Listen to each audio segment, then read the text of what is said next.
காந்தா திரைப்படத்திற்கு தடை கோரிய வழக்கில் நடிகர் துல்கர் சல்மானும் தயாரிப்பு நிறுவனங்களும் பதிலளிக்கும்படி சென்னை உரிமையியல் நீதிமன்றம் உத்தரவிட்டுள்ளது.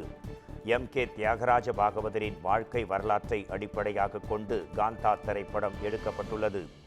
இதற்கு எம்.கே. தியாகராஜ பாகவதரின் மகள் வழி பேரன் ஓய்வு பெற்ற 64 வயதான தியாகராஜன் திரைப்படத்திற்கு தடை கோரி வழக்கை தாக்கல் செய்தார்.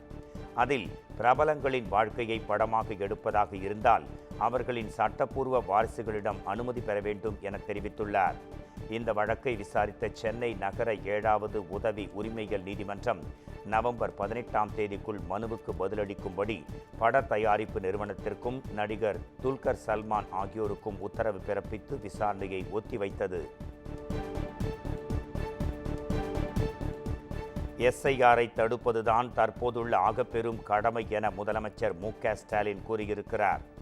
இது தொடர்பாக எக்ஸ் தள பதிவில் ஒரு புறம் மக்களாட்சியின் வாக்குரிமையை பறிக்கும் எஸ்ஐஆர் என்ற ஆபத்துக்கு எதிரான சட்ட போராட்டம், மறுபுறம் எஸ்ஐஆர் பணிகளில் குளறுபடிகளை தடுத்திட வார் ரூம் ஹெல்ப்லைன் என்று தொடங்கியுள்ளதாக குறிப்பிட்டுள்ளார்.